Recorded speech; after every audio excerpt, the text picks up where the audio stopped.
This is the Lone Crater YouTube. We hope this video helps. In this video, I will explain how to unlock your Volkswagen Passat steering wheel.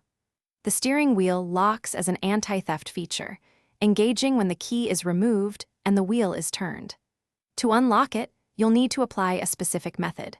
This guide will help you understand the mechanism and perform the unlock safely, preventing potential damage to your ignition or steering column.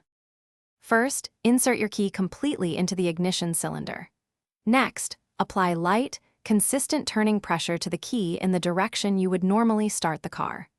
While maintaining this pressure, gently wiggle the steering wheel from side to side. You should feel the lock disengage with a click, allowing the key to turn fully and the engine to start. If the steering wheel doesn't unlock immediately, try a few things. First, ensure your car is in park or neutral, as some vehicles require this.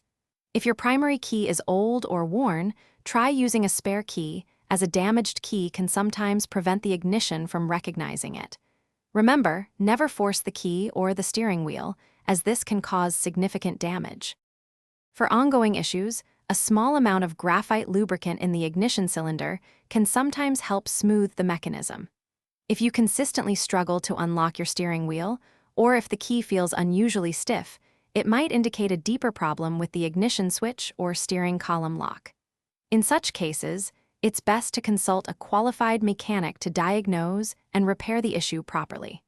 Also, remember to check the description below for a link to some great deals, including those fantastic darn tough socks.